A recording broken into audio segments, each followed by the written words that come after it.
How's it going, folks, out on the interwebs? It is Kyle of Variety and Errors and CoinOp. Thanks for joining me in another episode on my channel discussing Kennedy halves. So you're probably thinking to yourself, if you watch my channel a lot, that like, hey, this dude needs to get back to paper currency.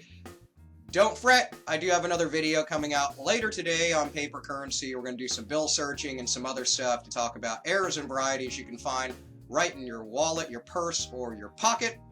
That could be worth a lot of money.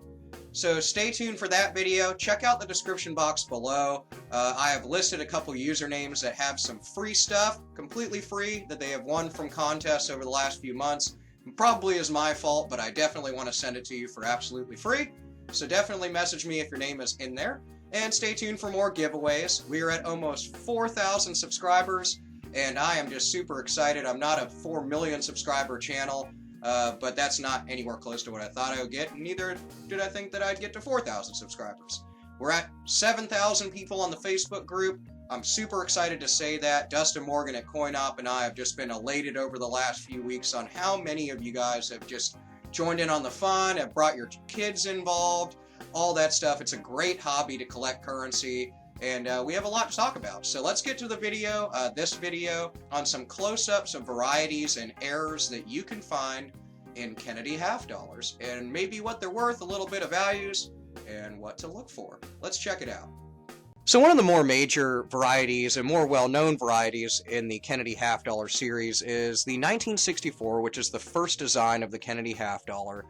Essentially had accented hair above the ear on the obverse of the coin.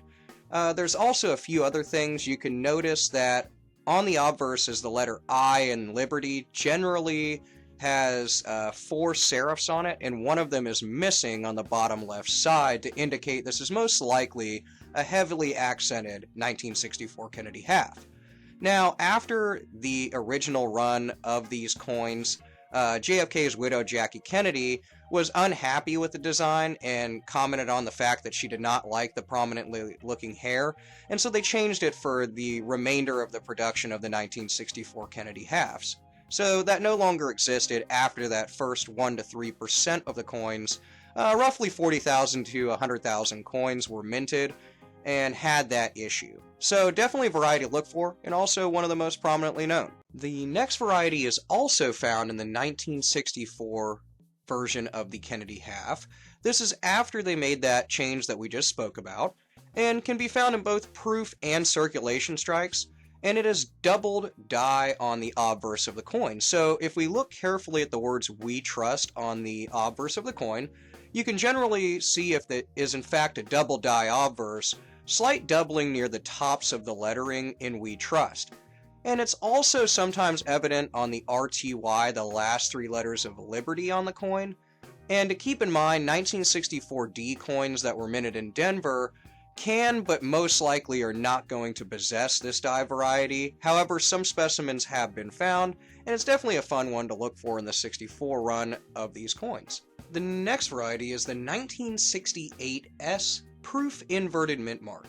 So in 1968, mint marks were punched by hand, and which is interesting unto itself, and I'm going to make a video about the production of coins which talks about the history behind this, but the workmen at the mint facility basically punched the S upside down, so a big faux pas on their part, but normally the upper hook of the S is quite noticeably smaller than the lower hook, so this one's a really fun one, and on 1968s, actually quite a few of them have been found. In this variety, the upper hook is larger than the lower hook. So if you reference these photos, you can see that defined difference.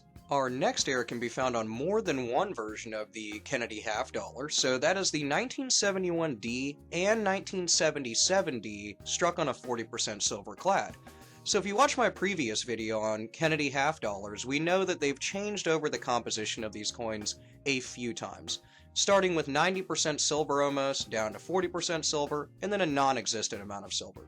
So a few of the 40% silver-clad planchets used from the 1965 to 70 versions of the coins basically slipped into regular production lines at the Denver Mint in 71. Silver-clad planchets were also used at the latter end of 1976 to produce the circulating commemorative American bicentennial coins.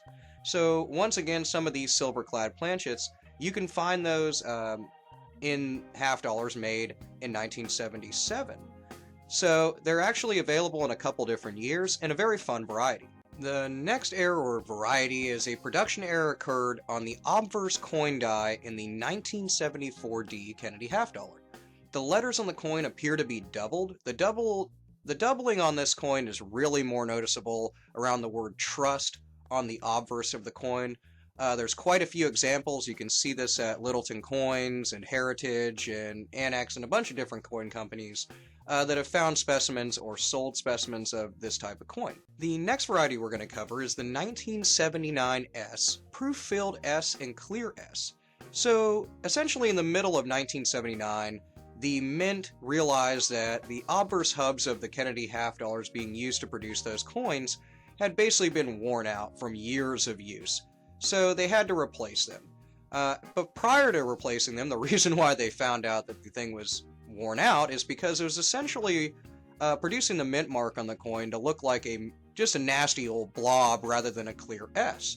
So after the new hub was installed, you can see that the S is much clearer in the latter end of that run for 1979. So if you look at these photos, you can see the variety and kind of the difference between that nasty looking blobby S and the clear S for the mint mark. And the last variety or error we're going to cover in the Kennedy half dollars is very similar to the one we just talked about and is the 1981 S, proof clear S, and flat S. So similar but not the same. Once again in 1981, the hub was worn out, so they redid the hub and replaced it, and the mint mark was less pronounced and flatter on the 1981 S after they changed that hub.